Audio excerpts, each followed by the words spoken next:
Okay, so we'll call the meeting to order. I do apologize that we're running late.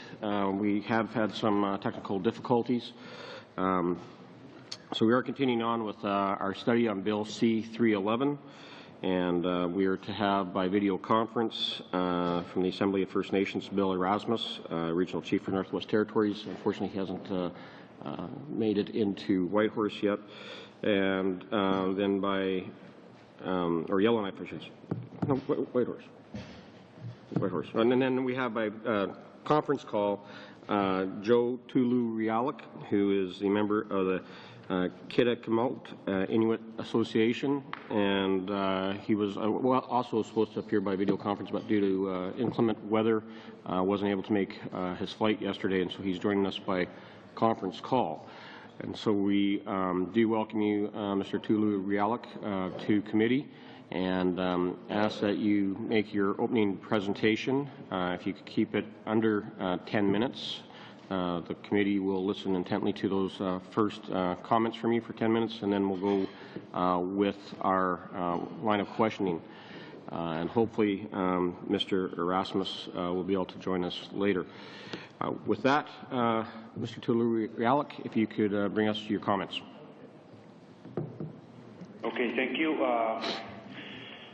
We had this meeting over in Inuvik on climate change, and somehow got selected. Anyway, I like to voice as an Inuk member as well as an Aboriginal.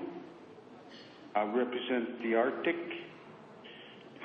And anyway, the comments that the Nunavut youth that speak were, the youth were worried about food security, including the effect of brucellosis on caribou meat and the impact of ice present on hunts for beluga, ring seals, and caribou.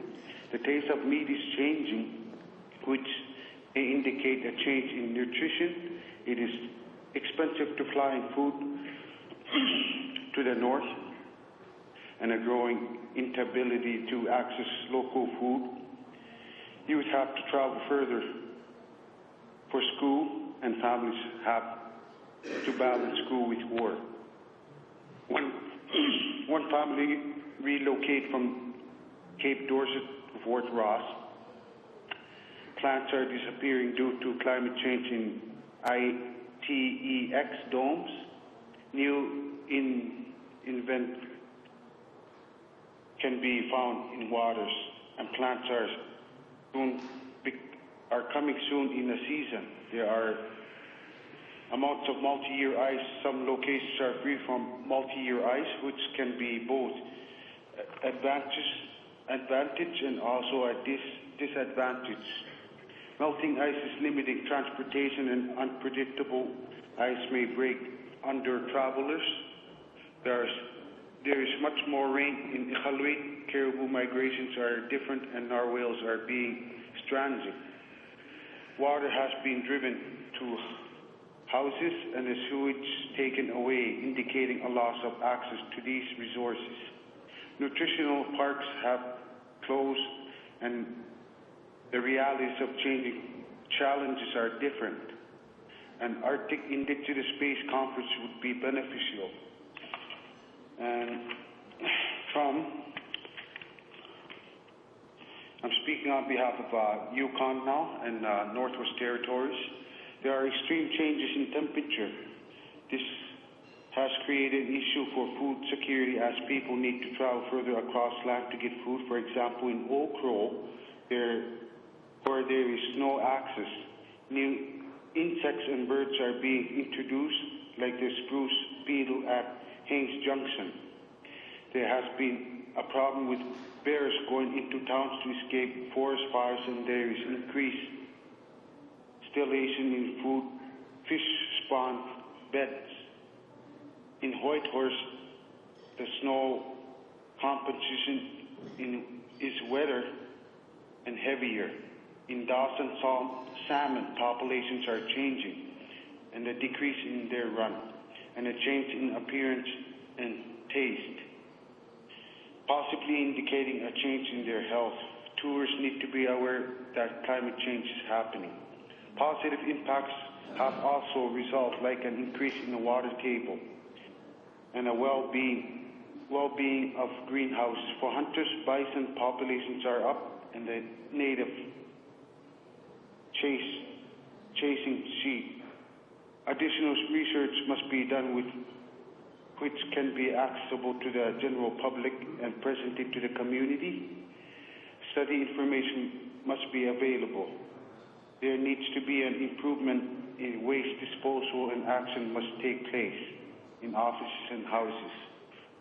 The next one here is Northwest Territories. There is a lot to be learned about change. Youth must be involved so they can be informed friends and family. Change in populations have occurred, including decrease in ducks and songbirds. Animals are migrating to untouchable human communities.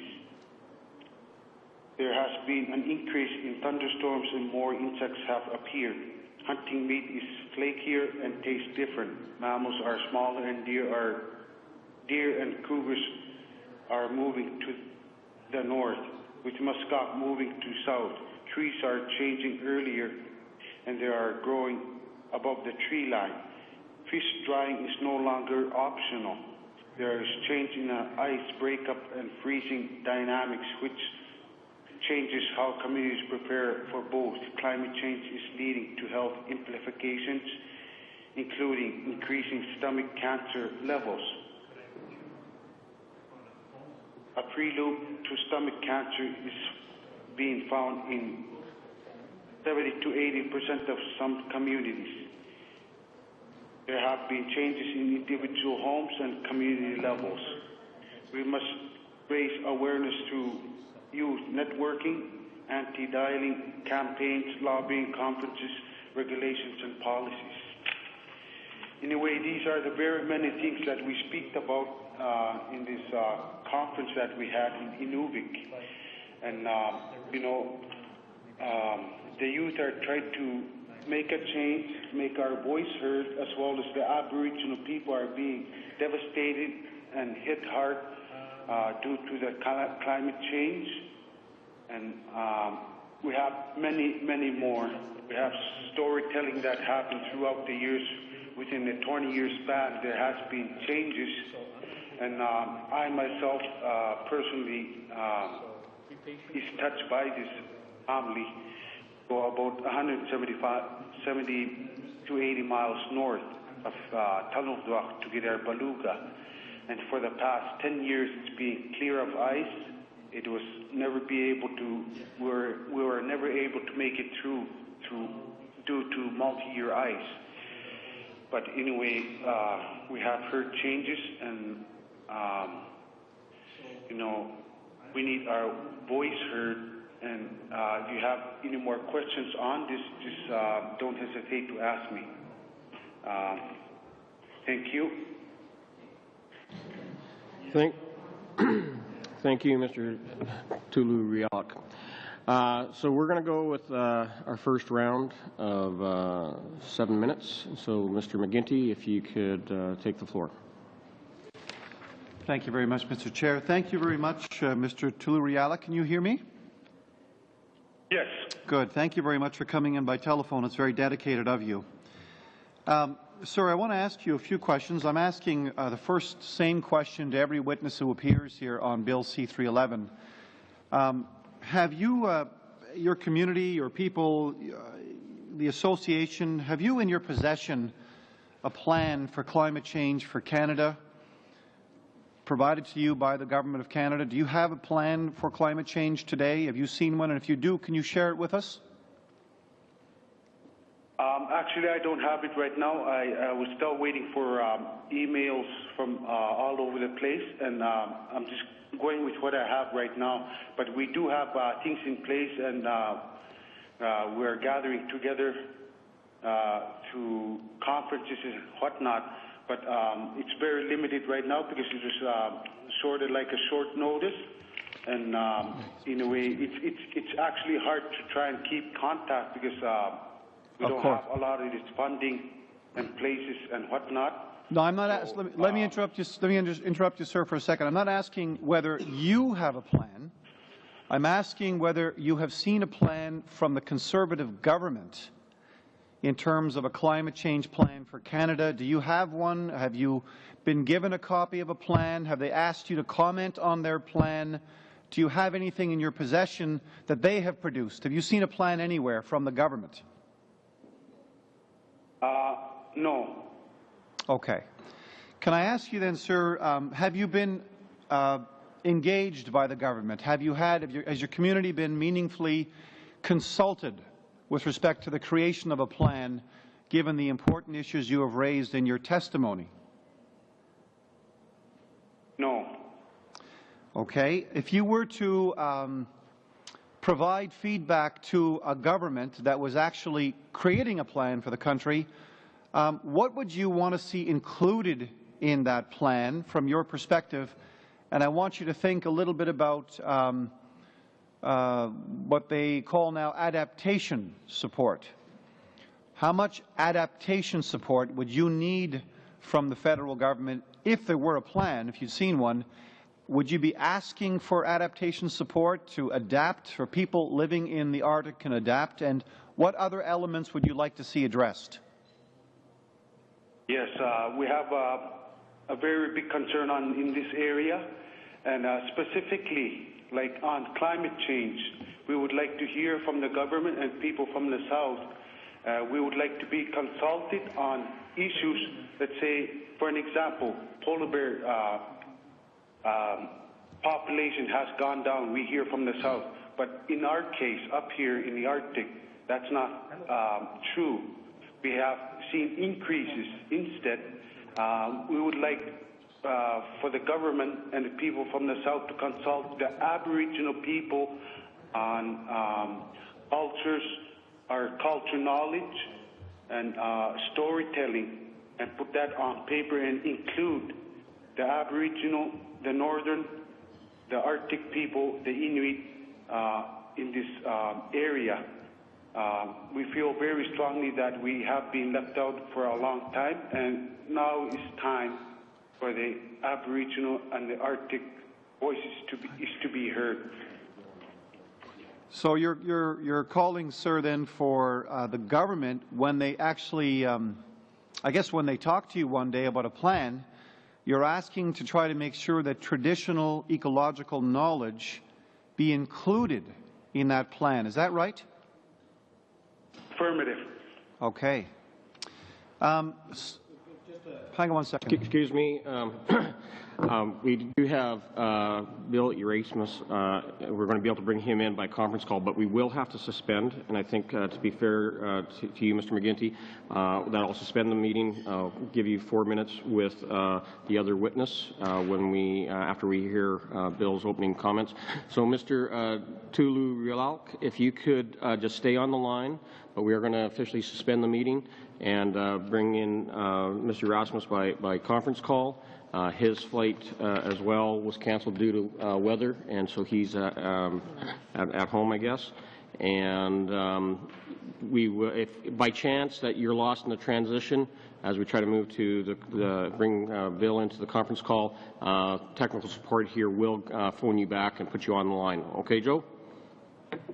Yes. Okay, we are now suspended.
Okay, we'll call the meeting back to order. Joining us now is Bill Erasmus, who's the Regional Chief for the from the Northwest Territories for the Assembly of First Nations. So, Mr. Erasmus, if you could bring us your opening comments, we'd appreciate that. And if you can keep them under 10 minutes, that'd be great. Okay, you can maybe give me a 1 minute signal there. I'll do that for you. Okay, very good. Thank you very much, Mr. Chairman and members of the committee for this opportunity. My name is Chief Bill Erasmus. I'm actually the National Chief for the Dene Nation, which comprises of 30 communities in the Northwest Territories, also including one community in Alberta and one in northern Manitoba. The Dene are a large linguistic family, which actually are in Alaska, the Yukon, all of the Northwest Territories, northern parts of Manitoba, Saskatchewan, Alberta, and British Columbia. And then we're also in the lower 49th, they call us Apaches, Navajos, Hupas, and other tribes. So the linguistic family in the books were called Athabascans. So again, it's a pleasure. My comments might not be directly related to the proposed bill, but I think it's relevant to make comments that will have the committee put together their thoughts on how to proceed. My background,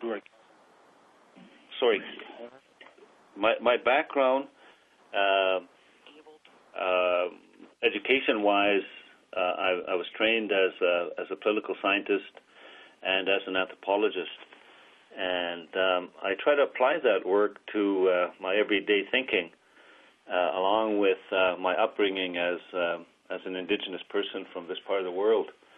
And I'm still a young man, in my view, but I've seen many changes over the years. I've been a chief since 1987 and have held office continuously since then. And I've seen many political leaders come and go, and I've been very cognizant of Canada's position when it comes to issues relating to our lands and our environments. And in fact, until the end of last week, I held the national portfolio for environment for the Assembly First Nations, and so I was very aware of the issues related to climate change, global warming, and the concerns that people have around those issues. For our people in the North, it's a reality. It's real. Today, for example, it's maybe minus 10 at the most in Yellowknife. It's very cloudy here. It snowed a bit last night, and it's the middle of November. When I was a child, we would have at this time of the year at least minus 30. The ice would be frozen, and it would generally be normal. We didn't get a lot of snow. We already have snow in Yellowknife, enough snow here that would keep us for the winter. In other words, we're getting record amounts of snow, and some ways it's good because what it does in the spring is the earth cleanses itself. But the problem is, and many of you can relate to this, is the city's snow removal budget is well cut into already, and all of the other related problems that we have in municipalities. But once you move out of our communities or our reserves or where we reside, it becomes very, very difficult for our people to maintain their way of living. For example, I know of at least one person already who's gone through the ice. He was lucky to get out. He didn't freeze. His friends got to him, and he was able to get out. And he's one of the trappers, one of the local people that knows a lot about the land. Problem is, it's very difficult to judge the ice. It's very difficult to judge the snow, and people are having a lot of difficulty. Animals, you've probably heard about the caribou. We're having a large difficulty because there's a huge decline in caribou right across the north from Alaska, the Yukon, Northwest Territories, into Nunavut, and into northern Quebec, and so on. Caribou are a very interesting animal. There are different species. There are the ones that are closer to you, which we call woodland caribou. They feed off different food. They're a bigger animal. Some of them are almost as big as a moose or an elk. But the more northern caribou, which we're very familiar with, or just as familiar with, are the Barrenland caribou. They're smaller, they're further north, and they're very vulnerable. They're also what you call mountain caribou. These animals are having a very tough time. And I'll talk just about this year, for example. We had rain here a week ago, which again, very, very uncharacteristic of this area. We would never see rain after maybe mid-September, at the very latest. But now we're getting rain in November. And I believe a year ago, or the year before, it rained in the end of December, January, which is the coldest time of the year and should be 45 minus or 50. So what happens with these animals is that if it rains, you'll get a layer of ice after it cools again where the animals cannot get underneath the ice and they cannot get the food that they need to sustain themselves.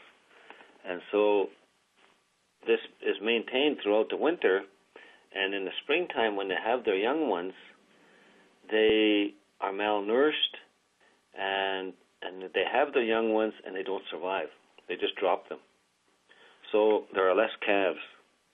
And that has happened. There's scientific evidence for that. But the caribou are not only having difficulty because of the climate. There are other things that are happening. There are major developments in the north that may be causing problems. For example, you have in the food guide that, in Canada's food guide, that we ought to eat caribou and wild game and so on. We've got included in there the wild foods. But if you can't get access to them, then that doesn't help us. For example, if there's a diamond mine in the way of getting to these caribou, then there are problems. And if there's development that is happening where the caribou are going to have their little ones, then the caribou are not in the frame of mind where they want to have their little ones. In other words, it's like the problem we had a number of years ago when there was low-level flying, the proposal to have low-level flying up here. And it was proven that those low-level flights affect... Bill, you have about 1 minute. Especially their eardrums. Thank you. So the point I'm making is that we have to be very cognizant of what is happening. You can't make decisions in Ottawa without speaking to people like myself, and especially people that are on the land every day. They have to have an opportunity to include their knowledge, and especially an opportunity to voice their opinions where we are still land owners. Our area up here, we have never given up our jurisdiction, and Canada acts as if the land belongs to them, and that's a big problem. Thank you, Mr. Chairman. Thank you, Mr. Rasmus. So, Mr. McGuinty, if you can be about 4 minutes or less, it would be great. Thank you, Chair. And thank you very much, Chief, for joining us under such difficult circumstances. I really appreciate that. Chief, can I ask you the same question I asked Joe Tularialek? And that is, Chief, have you seen from the government today, the Conservative government, have you been provided with a plan, a full climate change plan for Canada? If you have, do you have a copy of it close by, or can you share it with us? I have not seen the plan. I don't believe Canada has a full plan. And no, I don't have it beside me. Okay.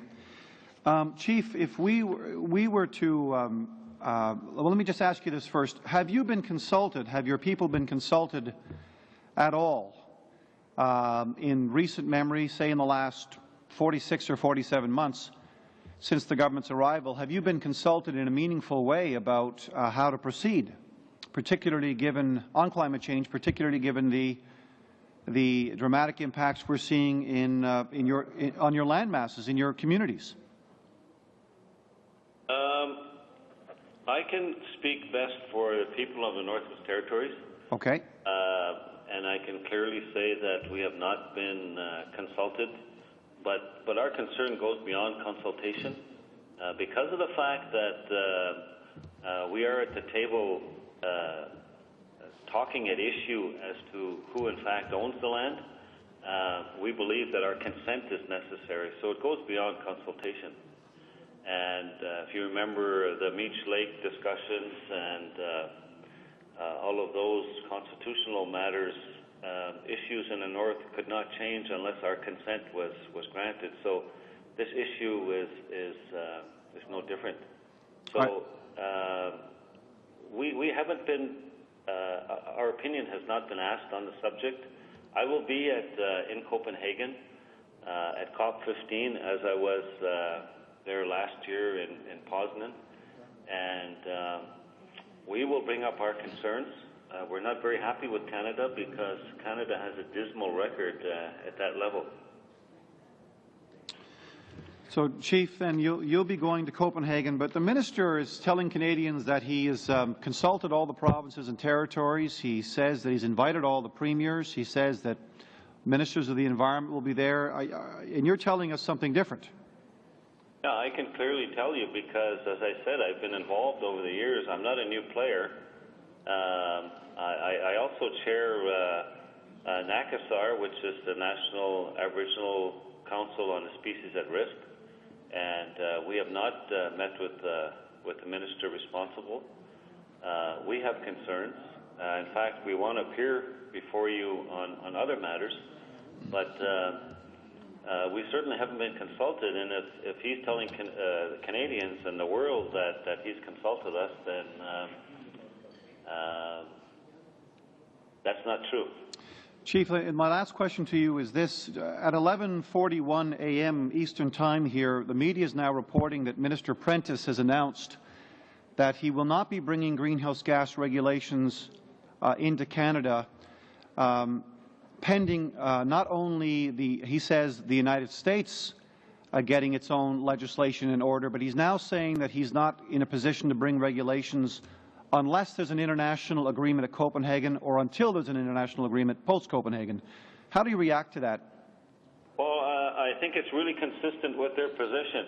Canada is refusing to take a lead as they ought to, and they're saying they're waiting for someone else to come to agreement before they move.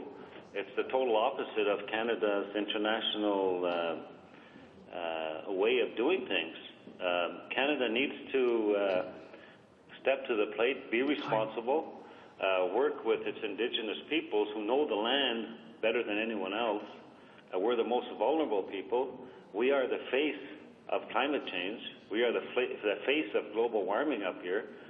And if they're going to wait, then certainly they're going to be waiting a long time. Merci, Cho, Chief. Thank you. Gentlemen, we're going to move on to our next questioner. Monsieur Begrat, 7 News, s'il vous plaît. Mr. Begrat, you have 7 minutes. Thank you, Mr. Chairman. Mr. Erasmus, can you hear me? I can. Yes, thank you. You did raise, in a very eloquent way, the impact of climate change on your lifestyle and the loss of biodiversity, but I would like us to consider the impact of climate change and the thawing on your infrastructure. We know that the ground freezes, and the thawing of the ground does have an impact on roads, on buildings, airports, and a number of other elements of the infrastructure. So my question is, what would you consider to be the priorities that the government should have? Because we know that major investments will be required in the coming years in the north. What would you consider to be the priority investments when it comes to infrastructure so that we can adapt to climate change? Thank you very much for the question, sir. I think, first of all, we need to come to terms with how global warming and climate change is actually happening. It's man-made. It's man-made. It's not something that nature has created. And once we admit that, first of all, we have to admit that climate change is a reality. Global warming is a reality. And I know there's some countries or some governments that are indeed having a tough time even admitting that. So first of all, let's admit that it's happening. It's real. It's not going to improve unless man does something. And that means every one of us, as individuals, as families, as communities, as regions, as nations, whatever we call ourselves, we all have to do something. If you want to work on infrastructure and do something about permafrost melting and all the difficulties that we see in the north, you've got to deal with that reality. So it means turning the policies around. It means dealing with the big corporations that are affecting us in northern Alberta. Fort McMurray, and I've mentioned this to your committee before. We are downstream from them, and we all know what's happening there. But Canada allows it to happen. You are in a position to do something, and if you don't do something, this is going to continue. So we can put money into infrastructure and so on, but if you don't deal with those big companies, and if you don't say, listen, you guys, we got to get rid of these emissions, we got to be real with these targets, and we have to quit playing games, because as people, we're not going to survive very long. That report that Dr. Suzuki came out with Pembina, in our view, hits the mark right on. Canada can still be a leader in the world. They can still have the jobs that they want, and they can be a leader internationally. So, Mr. Chairman, I think that's the way we need to look at that. And if it takes more discussion across the country, let's do that. And let's plug into these old timers that have been here. And it's not only our people. I mean, anyone near my age or older sees the differences. We had snow here last week. We call it heart attack snow, which we only get in March when it's melting. It's heart attack snow because it sticks to your shovel, and that's when people can't lift the shovel and they keel over. That's incredible. And if we don't do something, it's not going to get any better. Autre question sur... Another question on northern development. We know that climate change does have the effect of the north experiencing thawing of ice. A number of consequences result, the first of which is the fact there is a new maritime canal that will be developing in the north, a northern passage or route. And the melting of ice will make certain oil resources accessible, huge reserves apparently in the north. So my question is, how do you see the development of the north in view of the impact of climate change and the possible access that may result to oil resources? Do you think that this is a good thing to develop these hydrocarbon resources in the north? How do you foresee the development of the north in view of the fact that you will be a very important partner? Again, thank you for the question. We have lived here for, the anthropologists tell us we've lived here for at least 30,000 years. And the oil in the ground and the resources in the ground have been there for a long, long time. And our people, to a large extent, knew they were there. We used some of those resources. We understand how other people see them. When people see diamonds, for example, we know that they act a particular way. In Yellowknife here, since we've had diamonds on the market for the last 10 years, the black market now is also here. We've had activities here that we've never had before. There's only 20,000 people in Yellowknife, and the crime rate here is incredible. So I think what we need to do is step back. We need to look at the big picture. We need to ask the people what they want. We have to quit having these big dreams about having pipelines and having ships going through the Northwest Passage and all of these things that don't make sense to people who were brought up in the North and who are not going to leave. So what that means clearly is that there's only 40,000 people here. We are still 51% of the population. We are a majority. It is our homeland. And until we sit down and talk about what our future is going to look like, all at the same table, and until we all have the same kind of ability to have influence in the world, we're going to have a very difficult time. For example, as chair of the Arctic Athabascan peoples, from Alaska, the Yukon, and Northwest Territories, we're fortunate to be able to sit at the Arctic Council table as permanent participants. At that table, with the other circumpolar countries, we're able to discuss all matters. We don't have a vote, but we're able to bring our concerns forward. And we generate a lot of influence. That is good at the North. But when we go to the UN, we have no voice whatsoever. And until our nations have a voice at the UN, we're going to have problems. And Canada can help us get to that table. Thank you, Chief. I'm going to ask that if you keep your questions a little more succinct and, so that everybody gets an equal opportunity to ask their questions. I'd appreciate that. Mr. Tulu Rialik, are you still on the line? Yes. Okay, good, Joel. Just want to make sure you're still there, Joel. Okay, continuing on with our questioning, Ms. Duncan. Thank you, Mr. Chair. Welcome to our committee, Mr. Tulu Rialik and Chief Erasmus. We're glad we found you. Thank you. Further to questions asked earlier by my colleagues, I have been approaching the Minister of Environment, Mr. Prentice, for the whole last year that I've been elected, to request that he follow the precedent followed by previous governments to include First Nations and youth in their international delegations to international environment conferences.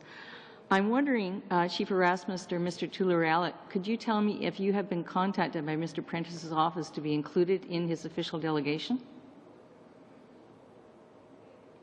Who do you want to answer first? Go ahead. Yes, it's Phil Erasmus here. Yes, we've been approached, and I believe we will have someone on delegation. It'll either be National Chief Sean Atleo or most likely myself.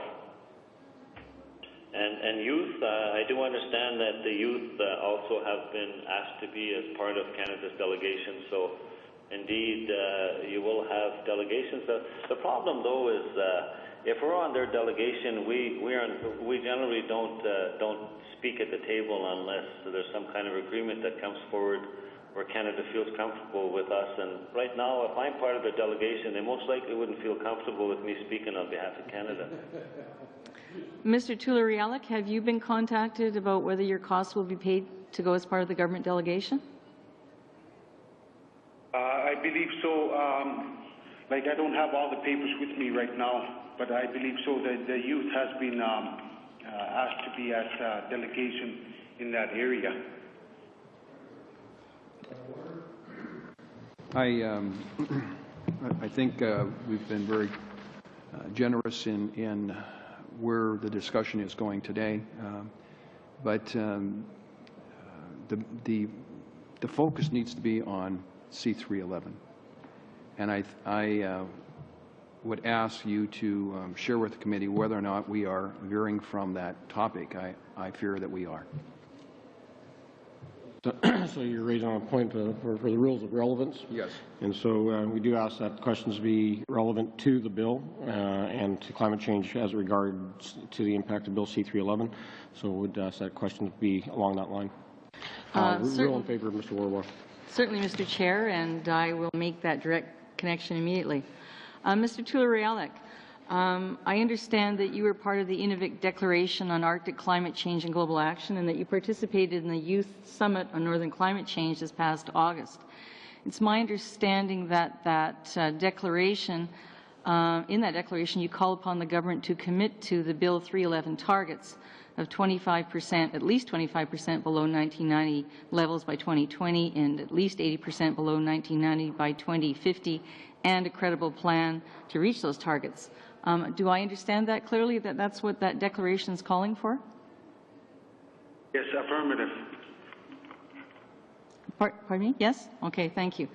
And so I would understand that those would be, that would be your position, that you would be taking onward in speaking on behalf of Canadians. There has been some discussion by my colleagues to you about whether or not either of you, the First Nation governments or the youth in the North, have been engaged in discussions with the federal government on the positions that they are taking related to the science-based targets.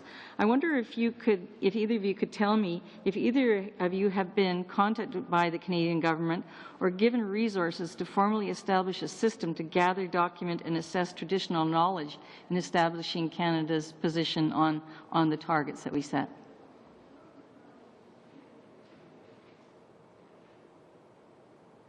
Mr. Erasmus? Yeah, Chief Erasmus here. I want to answer the question in a way that relates to the bill, and I don't mean to pull the committee one way or the other. I'm expressing a view from where I am in the world, and your job is to take that and use it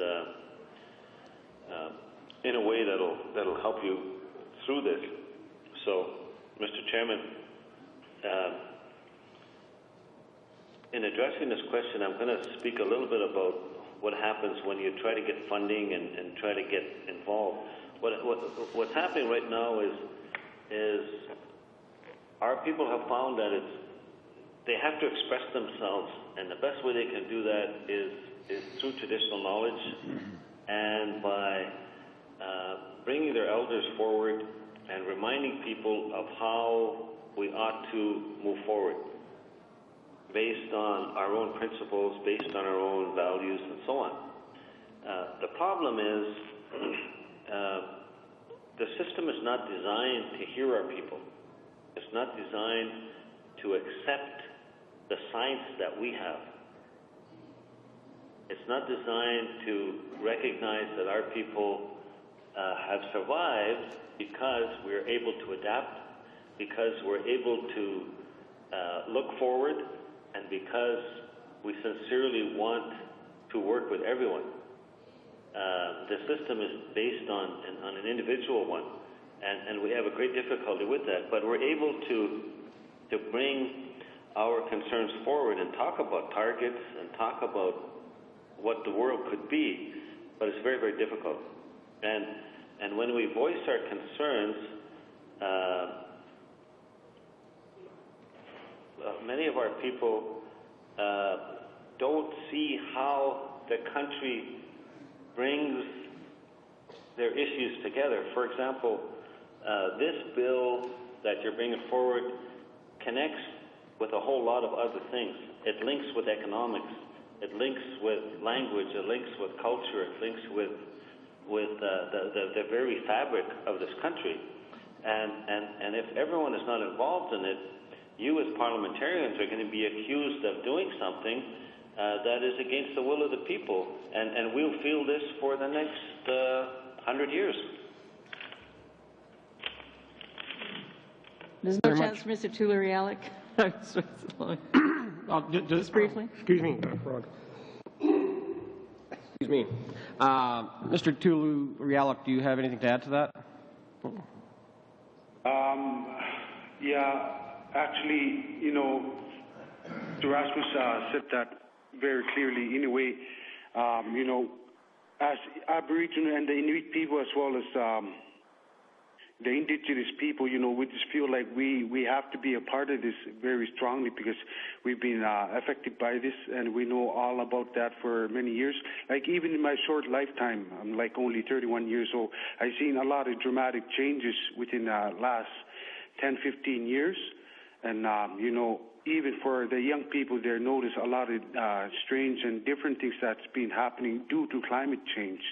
And yes, you know, I just totally agree with what Rasmus said of consulting the Aboriginal people. Expired. We're going to continue to move on. Mr. Warwai, you have the last of the 7-minute round. Thank you, Chair. Thank you for both witnesses, Mr. Tulariallic and Mr. Erasmus, for making the effort. It's unfortunate that you weren't able to be with us today, but with weather issues, again, we do all appreciate what you've shared to this point. Found it very interesting because climate change is happening. There is consensus, both internationally and within this committee, that climate change is happening. And getting your perspective of how that is affecting First Nation, Inuit, Métis, it's very important to hear that. So I appreciate what you've shared. But what our focus is today is 311, C311. So my question to both of you, do you have a copy of C311 with you today? If Erasmus here, I do not have it with me. Joe here, I actually had it with me this morning, and I forgot to put it in my briefcase before I came to this conference. Okay, thank you so much. Have both of you had a chance to read it? Erasmus here, I have not had a chance to read it. I do have an idea of what it entails, and I know my people in the Northwest Territories, at least 25,000 of them, have not read it either. Mr. This is Joe. I have read a little bit of it. I haven't read the whole thing through. And a lot of us that have that Bill C-311 haven't read that. Okay, thank you for that. You shared that with climate change, things are changing. Things are becoming more expensive. Mr. Tulariallic shared that everything needs to be flown in, and that's expensive. You shared that that deer are moving to the north. Chief Erasmus shared that the cost of snow removal is very expensive and heavier, wetter snow. Are you aware of the impacts, the cost impacts that 311 would impose on First Nation? Chief Erasmus here. If we're not involved, it may cost our lives. Okay, so we've had witnesses that shared, the scientists actually, and shared that the question that I had asked is, would we be adopting costs similar to Denmark and Sweden? And I just about 3 weeks ago was in Copenhagen, and Mr. John Dretchage shared that in response to the previous question, asking basically if we have to become another Denmark and Sweden, I think to a large degree, yes, we do. Would you favor having a 180% sales tax on buying snowmobiles? Would you support that? Well, I think, as Chief Erasmus here, and I don't mean to speak ahead of our other presenter, this is what I was getting at earlier. I think we need to sit down together, all peoples of this land, including all of the indigenous peoples. A very interesting thing happened in the U.S. 2 weeks ago. President Obama invited all of the tribal peoples to meet with him. And they talked about the economy, they talked about the future of America, and apparently it may not have moved as far as people wanted it, but a process is beginning. And Canada, with much less people, ought to do the same. If I was the Prime Minister, I would call in the First Peoples of this land with their experts and talk about how we ought to stimulate the economy, how we ought to approach the world, and how we can get out of this mess we're in. I'm sorry to interrupt, but that's not answering the question. My question was, were you aware of the costs that 311 would impose on all Canadians, including First Nations, Inuit, Métis? The costs for energy would dramatically increase, and the example that the scientists shared was similar costs imposed on all Canadians, similar to Denmark and Sweden. And having just come back, I saw dramatically increased costs for energy, and that would affect you, and I just was wondering if you were aware of that. Just a quick question on consultation. Are you aware of the consultation that the government has ongoing? Thank you. The point I was going to make is that costs do not have to rise if we work together to develop the economy. The difficulty right now is you only get a margin of the views out there, and then you develop a response, and that doesn't work. That most likely might be happening in those other countries. I'm sorry, Mr. Much more resources and much more to work on. Mr. Erasmus, I have only a limited amount of time, and could you answer my question about consultation? Are you aware that of what the government, the consultations with First Nations? Yeah, I'm aware that Canada is making an effort, but it's a dismal one. Okay. So thank you that you are aware that we're consulting. Are you aware of our greenhouse gas emission reductions that we published 2 drafts in Canadian Gazette? Are you familiar with those drafts? I am familiar with Canada's position, and yeah, I am familiar. Have you read those in the Canadian Gazette? I have not read them, but our technical people have summarized them for me. Are you aware of the recent notice of intent to regulate fuel tailpipe emissions? I am aware that that's an intention of Canada. Were you aware that we've published a notice of intent to regulate? I'm not aware of that. Okay. How much time do I have left? Really very short. Okay. Well, just a quick comment, and I want to thank both witnesses for being here, but 311 is a discussion. Canada has very aggressive targets. Our position is that all the major emitters have to be part of a new international agreement on climate change. That includes the United States and China, India, all the major emitters. Climate change is happening. If we want to take this seriously, we all have to participate, especially the big emitters, and then we can hopefully protect the environment. So thank you again for coming and being involved with us. Thank you. We're now going to go into our 5-minute round. We're going to stick to 5 minutes so that every member does get a chance to ask a question before 1 o'clock. So I'm going to be very stringent here. So I asked both witnesses if you can keep your responses to the questioners very succinct and brief. We'd appreciate that. So with that, Mr. Trudeau, if you would go first round on 5 minutes. Thank you very much. Hello, Bill. Hello, Joe. It's Justin Trudeau. Thank you very much, both of you, for being here. Thank you for sharing your perspective. I'm interested in following up on some of Mr. Warwa's comments. He was, and the government is regularly bringing forward the concerns around the costs associated with ambitious, truly ambitious targets, more in line with the science, like a 20% reduction from 90 or a 25% reduction.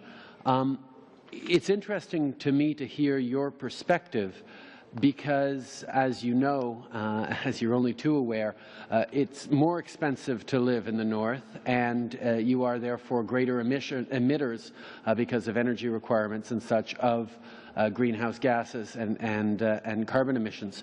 So any stringent targets and ambitious targets would doubtless, as Mr. Warwa explained or showed an example in an extreme case, would require a slightly larger level of sacrifice perhaps from the people in the north than elsewhere. Even given that, you seem to be still in favor of having ambitious targets and holding ourselves to them. Is that a fair assessment? I'd like to hear from Bill, you first, but then Joe afterwards. Well, it's an economic question, but first of all, it's one where people need to be involved, and I talked about that already. Thank you for your question, Mr. Trudeau. You can try to visualize what's going to happen, and then put a dollar figure to it. Our people up here are not interested in Canada giving us money to survive. We're not into that. What we need is to talk about, because global warming is real, if you have an increase in the south in temperature, it's going to, you know the ratio of how much it increases up here. If you get the 2% increase at the equator, it's going to increase from 6 to 8% up here, and everything is escalating much beyond the imagination of anyone. So trying to imagine the cost is almost ridiculous to us, because we've got to sit down and first of all, it's not Parliament's choice to decide on what's going to happen to the future of Canada.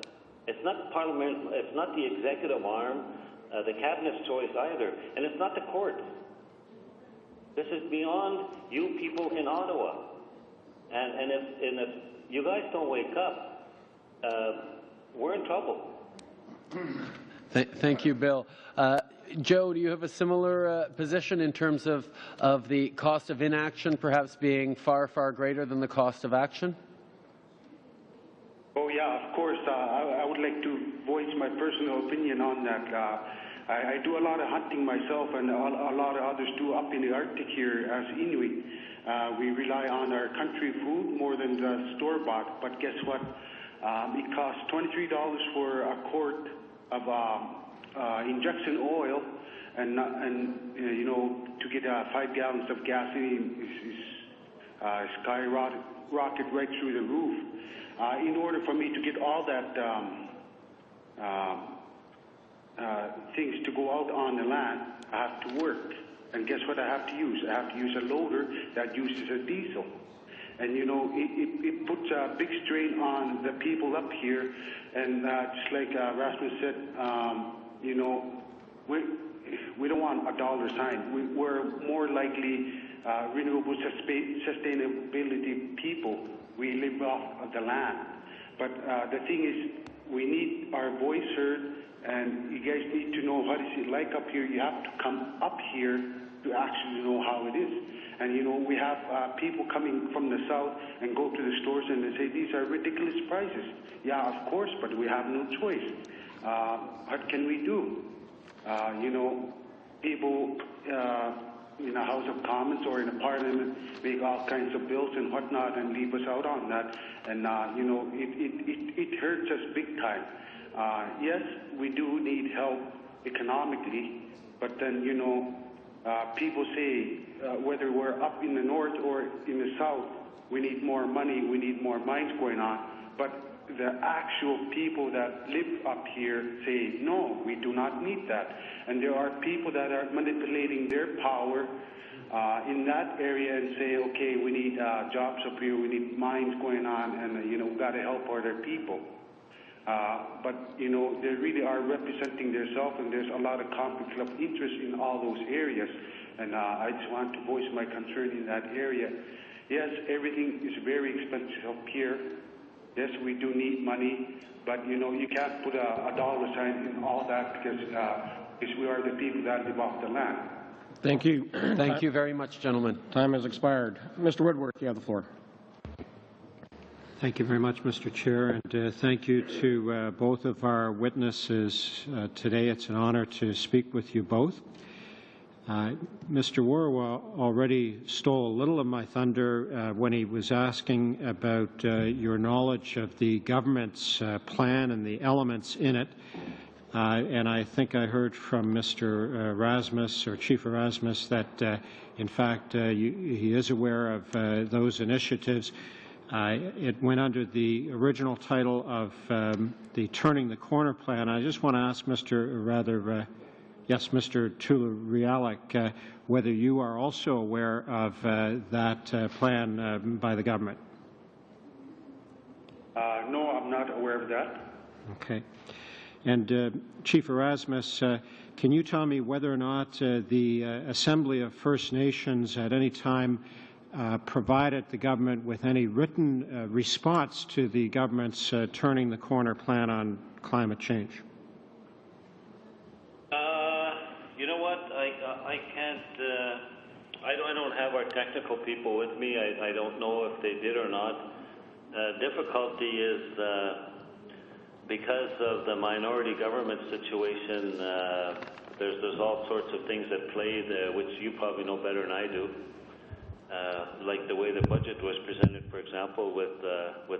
Well, just before we get into the budget, I really would like to stick to the issue of climate change in Bill C-311. So, if you find that the Assembly of First Nations did in fact provide any kind of a written response to the government's climate change plan, could you send it on to our clerk, please? I was going to say that we can certainly send it on, and. Yeah. Good. I was just going to comment on navigable waters, which I think is. Well, if I could stop you there for a minute, sir. You understand that I've got about 3.5 minutes left, so I'd like to kind of stick with the questions, if that's all right with you. Is that all right, Chief Erasmus? No problem. Okay. Thank you.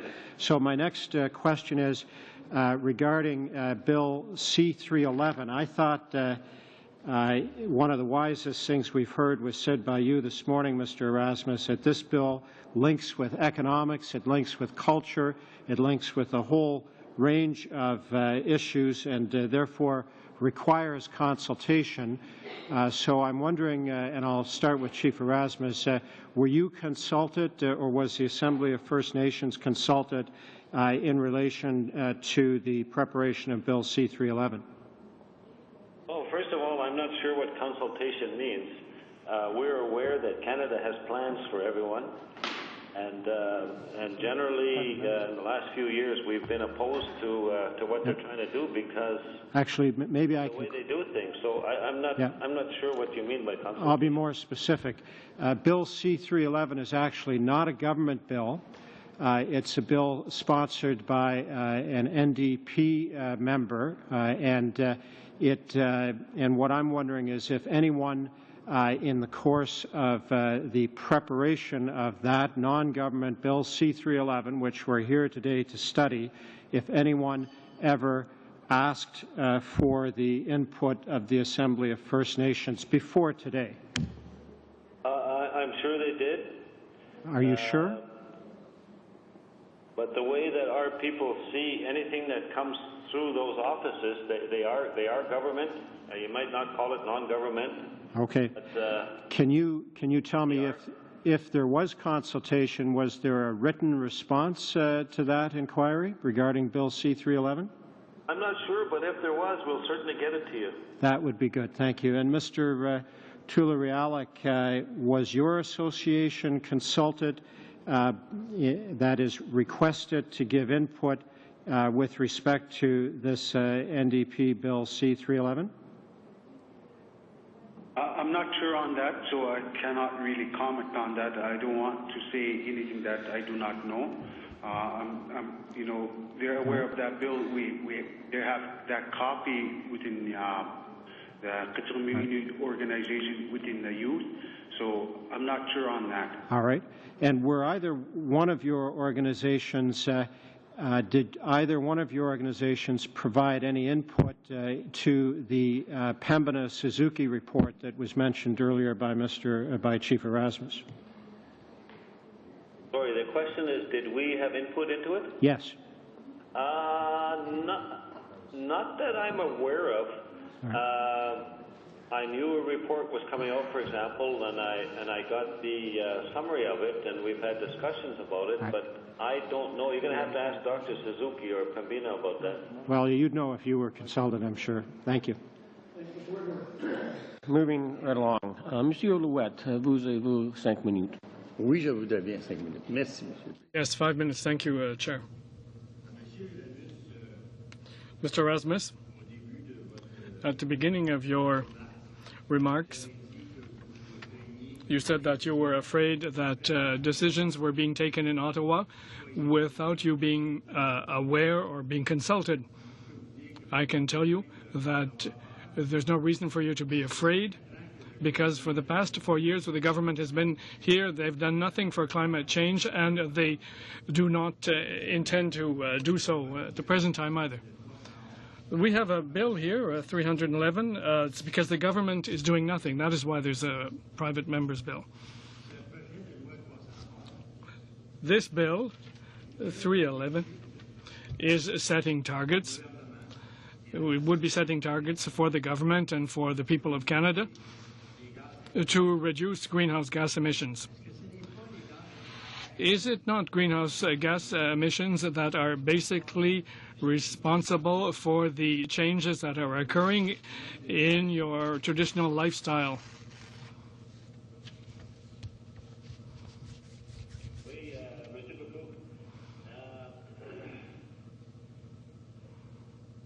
I think regardless of who the bill, this full discussion has to happen across the country. And I think it has to come out of where you have it there, within the committees and within Parliament. This is like I'm going to take 2 minutes here, if you don't mind, Mr. Chairman.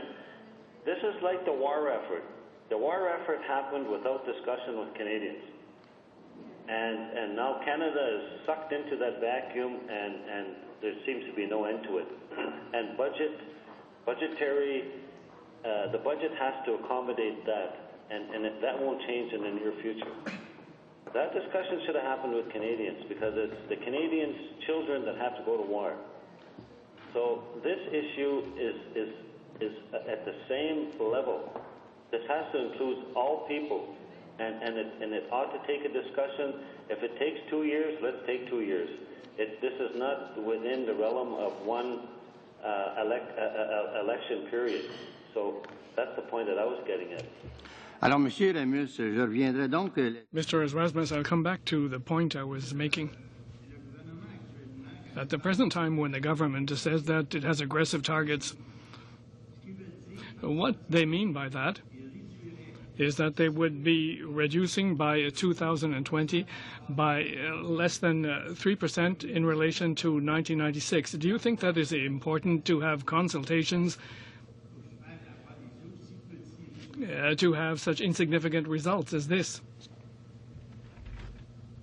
I agree that the results are insignificant, and I sincerely believe that Canada is not serious in emissions, reducing emissions. And I can say that by their actions and seeing them at the table at international level. Maintenant, j'aimerais vous parler de votre mode de vie. I'd like to talk about the traditional lifestyle. Mr. Wawarwa, who was asking questions, comes back to this question of lifestyle and says that a bill such as Bill 311 would change the lifestyle of Canadians. Is it not climate changes that is having an effect on your lifestyle? And if we have a bill like 311, would this not allow you to have a greater chance of restoring your lifestyle? Because even if your skidoo costs you more in taxes, the fact is that at one point you will no longer have any meat to hunt, and you will have to be receiving food from the south. So I'd like you to tell us about the effects on your lifestyle.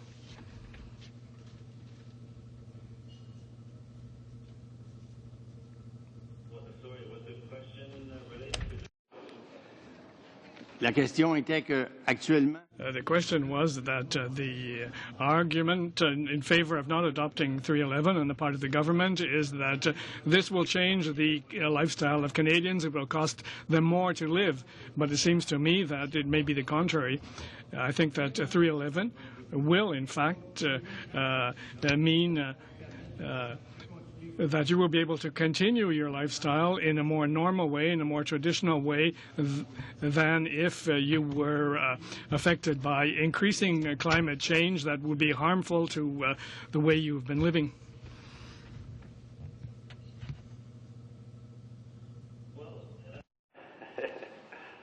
This whole business of setting targets and so on, it seems that someone is wanting to decide for us.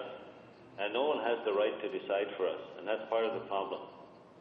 So what I'm clearly trying to say, and I think our neighbor to the east, Joe, is also saying that we have this huge body landmass across the north, which no one in the south has the right to talk about.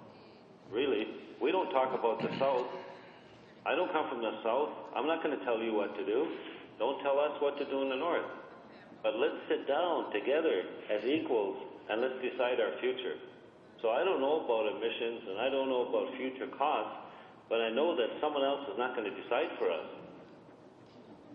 Thank you very much. Mr. Calkins, you have the floor. Well, thank you very much. I was just a little bit perplexed by the last comments there by Chief Erasmus. If members of Parliament duly elected across the country don't have the ability to decide on behalf of Canadians, Mr. Erasmus, who does have the ability to decide? The people have the ability to decide. Your responsibility is to get their view. And this is supposed to be a parliamentary democracy? Well, let's make it work like one. Well, I think your presence here today, Mr. Erasmus, talking before this committee, indicates clearly that the will of this committee and the will of Parliament is to hear from all Canadians. And I think this is the process that we're engaging in right now. I would like to ask you a question in regards to the bill.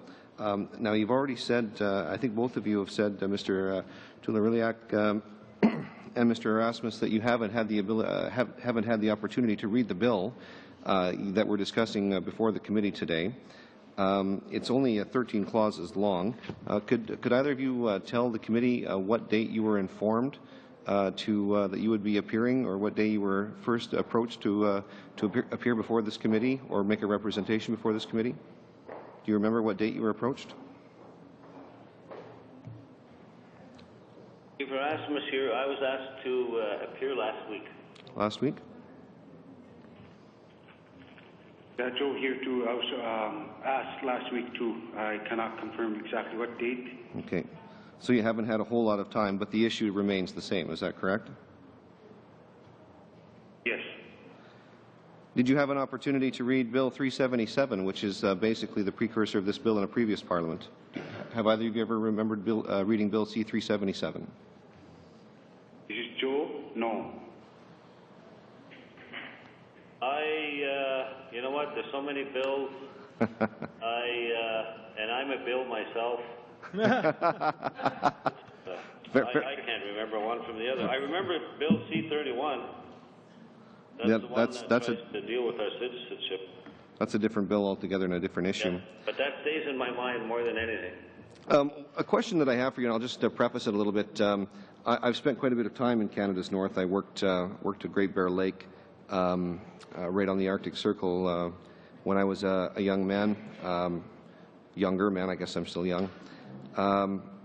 And I was able to just take in the vast beauty of Canada's north. It was absolutely fantastic.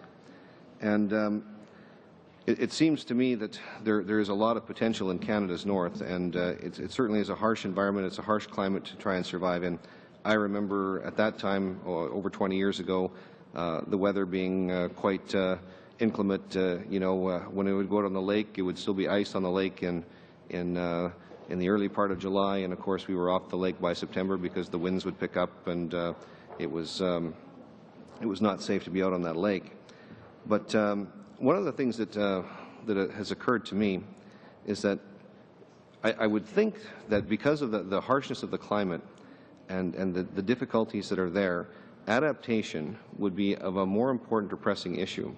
If you take a look at what's been said at the International Panel on Climate Change, even if we were to hold our own levels of greenhouse gas emissions right now, which we're not, no economy is going to be able to do that, it would take at least 50 years to see a change in the current trend of the change in the climate that we're currently seeing.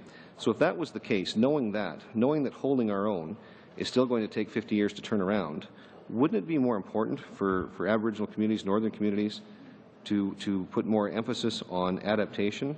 And I'm just wondering if you think that Bill C-311 addresses any of those adaptation measures that would be so important for northern communities. Go ahead, Joe.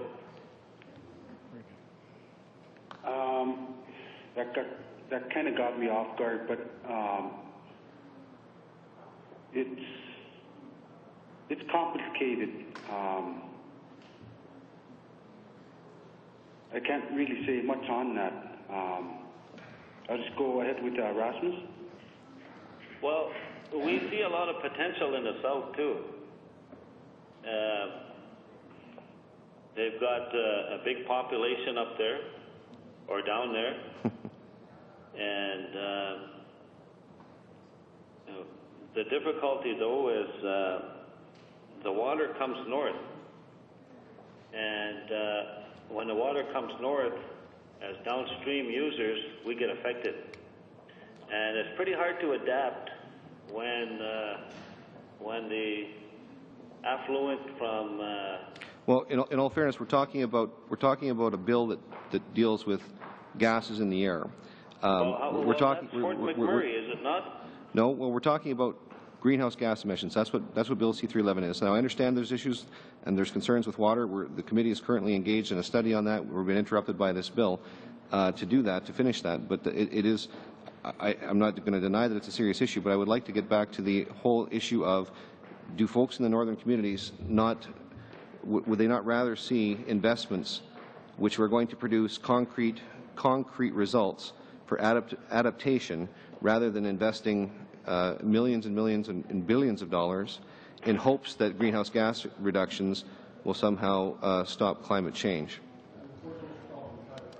I'm going to ask, excuse me. It doesn't make sense to do one. I'm going to just ask, Mr. Culkin's time has run out, so if Mr. Tulu-Rialik and Chief Rasmus can give just very short response to his question, then we've got to keep moving along. Joe, if you want to go first.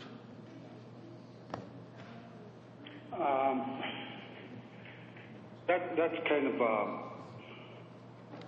it's kind of hard to comment on that area. Like, yes, okay, I'll talk about a little bit about the forest fire. That, okay, we get forest fires down in the south, and it comes up into the north, way up in this area. We could smell that haze and the fire smoke exactly the same way, and there's a lot of pollution going down on in the south, and it affects us in a way too, like the looks of the clouds, you know, the rain, and it just the vegetation. You could tell after rain, it affects us in some way. Okay, I'm going to actually have to keep moving along here to be fair to the other members of the committee. Mr. Calkins, you'd asked when the first time that this panel was invited, and that was October 22nd when we contacted all the different organizations representing Aboriginal people to appear. To keep moving along, Mr. Scarpelaggia, you have the floor. Thank you, Chair. Nice to see you again, Chief Erasmus. As you know, we met in Edmonton, I think it was, when the committee was on its tour of Alberta, in the context of its study on oil sands and water, which hopefully we will approve a final report shortly, perhaps after this bill has gone through committee. In terms of what might be needed to combat or to reach the 25% reduction target by 2020, would you not think that it would be much easier to achieve if we lived in a kind of unitary political state, perhaps like Britain, where we didn't have powerful provinces with very different economic bases, with regional rivalries and jealousies and so on? Would it not be easier to achieve if we lived in that kind of system, and with maybe more of a command and control government in Ottawa, if that's at all possible? But what's your perspective on the achievability of a 25% reduction within the current political context? Well, I thank you very much. Yes, I do remember meeting you, and it was a pleasure meeting before the committee. It seems like we never have enough time to have the kind of dialogue we need, and we might have to have this dialogue outside of the committee chambers.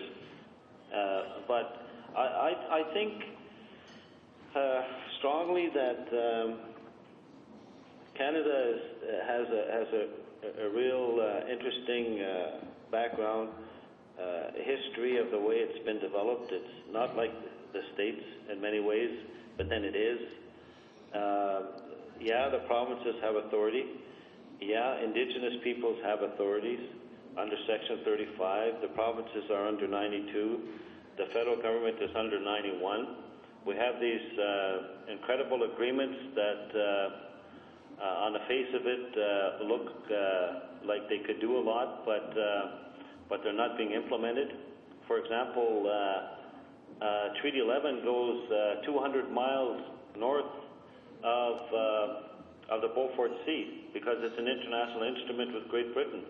But this country refuses to recognize that and have that as a sovereignty document, because the issue of sovereignty up in the Beaufort Delta was settled in 1921 between our peoples and England on behalf of Canada, because Canada didn't have the authority to sign the treaty. So this makeup is incredible.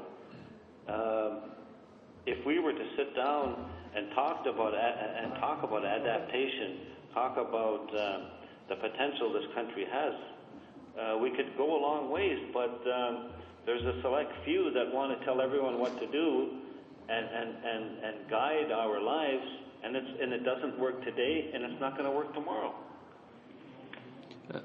Chief Erasmus, let's say that we couldn't achieve a 20% reduction, a 25% reduction by 2020.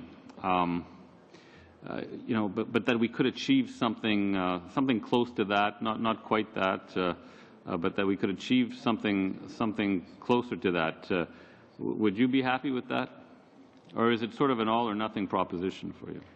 Well, I think what we need to talk about is how do you get there, because to me, Where's the plan? it doesn't make sense to be looking for oil if oil is not the future. Do you think oil will be phased out as an energy source by 2020? I don't know all of the numbers, but clearly in this day and age, it's 2010 now, and you know it's 2010. You know what I would do if I was one of you sitting there in where you sit, I would convince the government to invest so that we wouldn't have to rely on oil or gas. We tried. I would tell the oil companies, for example, or the manufacturers of the vehicles to find a way and put your major investments in that so that we don't have to pay the price of oil or gas and convert those vehicles, convert those motors. That's where I would invest. And, you know, just for example, and if that was the case, the rest of the world would follow, and Canada has to be the lead. Continue on. Mr. Watson, you have the floor. Thank you very much, Mr. Chair. Thank you, of course, to our witnesses appearing here today, Chief Erasmus, Mr. Tulurialek. I'm not sure if I pronounced that appropriately. Forgive me if I haven't. We're here, of course, studying Bill C-311 currently, a bill sponsored by a member of the New Democratic Party. And, of course, this is not the government's climate change plan, though C-311 could have serious effects on that. Our options, of course, for the committee are whether or not this bill will be passed as is by the committee, whether it will be rejected as is by the committee, or whether, in fact, there will be changes proposed to the bill. That's the task in front of us. And changes could be based on the input of witnesses. Having laid that as the foundation to our witnesses, Chief Erasmus, I want to start with you because I'm having a little bit of some confusion based on your testimony so far. You said in response to Mr. Woodworth's question, you think you may have been consulted by the NDP in the drafting of this bill. Mr. Tulurialek, you said you weren't sure if the NDP consulted you in this bill, but it's possible there may have been some consultation. But you've also said on the other side of it that we need more consultation. So I'm not sure, for purposes of considering Bill C-311, the NDP's bill, has there been enough consultation, or do we need more consultation specifically with First Peoples? If you could answer that question for me as a starting point. Okay, thank you, Chief Erasmus here. The difficulty is that you guys in Parliament are having many arguments amongst yourselves. You can't agree on what the future ought to be, and the system works in such a way that you can present these different bills, and you're trying to include people in them. And some people are included as they're kicking and fighting, and other people are eagerly there. And what we're saying is that we're not the general public. You're obligated to work with us in a particular way because of Section 35 in the Canadian Constitution, and because of agreements like Nunavut and agreements like the provincial government have over here. I understand that. I think. Sorry to interrupt here, but more to the point of the question. This is an NDP bill. Do we need more consultation with First Peoples on the bill, the aspects of the bill, the potential effects of the bill? That is the question, because we're at a point in the legislative process where we have to make a decision about this bill and what's in it. Do we need more input from First Peoples with respect to what's in this bill? That's the point of my question. Or are you satisfied there's been enough consultation on it? You do need more input, but that shouldn't be used as a tactic to stop the bill.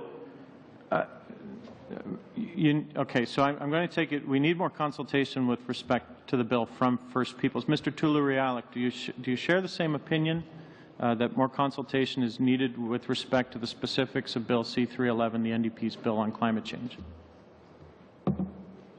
Yes, we do need more consultation on it, and okay. You know, still in a way it's kind of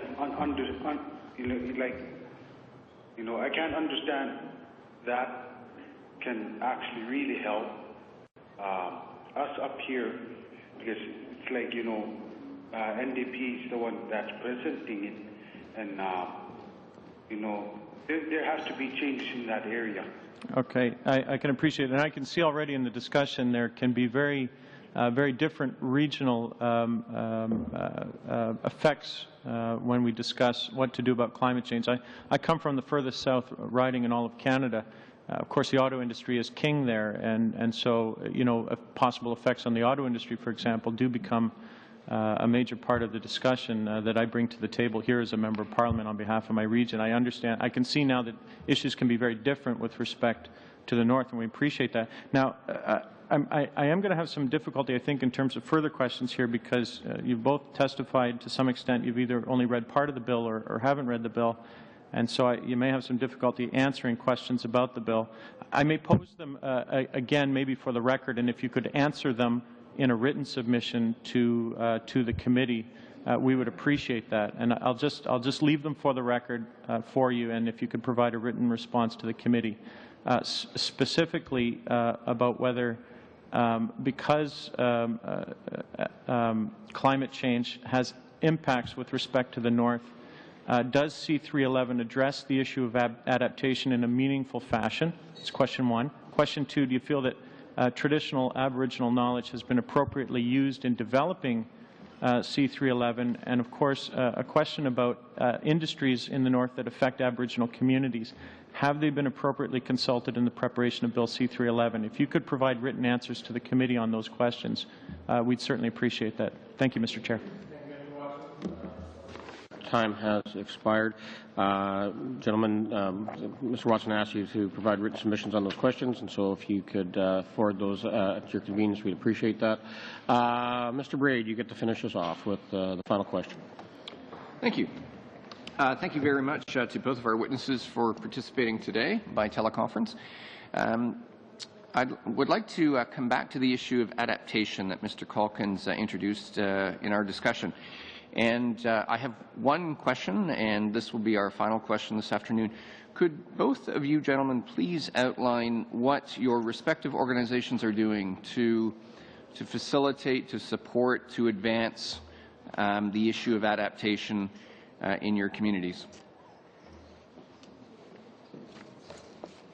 Well, let's put it this way. I'll answer it very succinctly in a nice way. Chief Erasmus here. We have been adapting to the South for a long time, and we know how you work, and we're not sure if you're going to survive what happens in the future, but we know that we will. Thank you.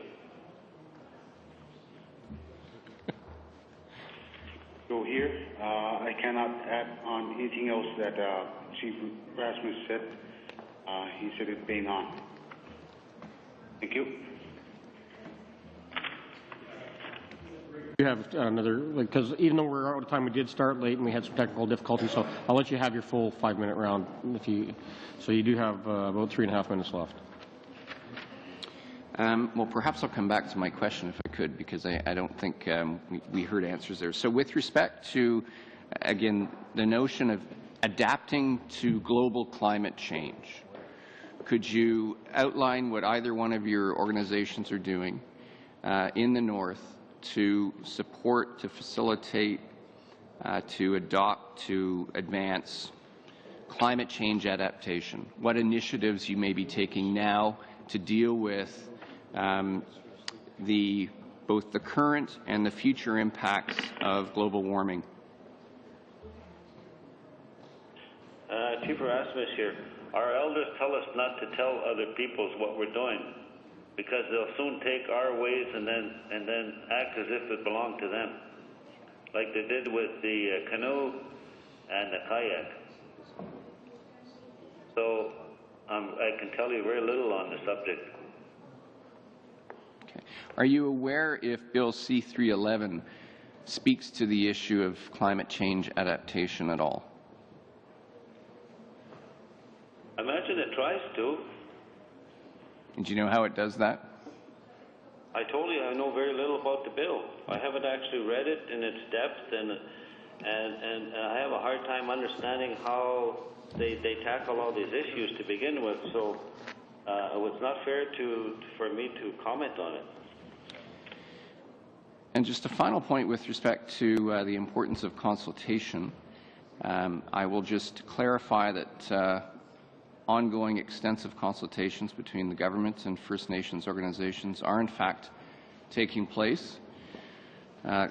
Consultations have occurred with Grand Chiefs Kelly Chamberlain and Grand Chief Ed John, and discussions with the AFN are ongoing, and a meeting with Grand Chief Atleo is imminent. Thank you. Okay, thank you. Time has run out on the meeting. Actually, Mr. Tulu Rialik's connection has been terminated already. But Chief Erasmus, I'd like to thank you for your comments and participation in today's study of Bill C-311. Just before I adjourn, just so committee knows, I want to request that anybody that wants to forward amendments on Bill C-311 do so as quickly as possible so that we can start doing clause by clause on December 1st. And just so everyone knows what the lineup is, as you all know, on Thursday we are having our panel on the economy as affects 311. Then on, no, I'm ahead of myself here. We're having the international panel on Thursday. Next week, on Tuesday, we have the international as well, talking about from the Environment Northeast and from Pew Climate. On November 26th, we have the panel on economy, and then our final panel is on December 1st, and we have an industry panel. There's been other witnesses that have also requested to appear, but time is running short unless the committee desires to have one more panel on the 3rd. But right now we do have that for clause by clause consideration. Ms. Duncan. Yes, Mr. Chair. I have I think as a point of order. I'm advised that the last possible date that we could have the minister come before us to speak to the estimates is December the 1st. Okay. And it's my understanding that generally he comes to us on estimates and we would support that. So I think that we need to deal with that. Okay, well, we can extend an invitation from committee. When the minister will be going to Copenhagen. Not till the 11th. May I raise a point of order? Point of order, Mr. Woodward. It seems to me we're now discussing the future schedule of the committee, and while I would ordinarily love to do that, I'm late and therefore would request an adjournment. Okay. Yeah, that is a point of order. But as to the point of information, and it is within the purview of this committee to study estimates, and so what we can do, if committee wills it, we'll extend an invitation. But with that right now, I'll entertain a motion to adjourn. So be it. So basically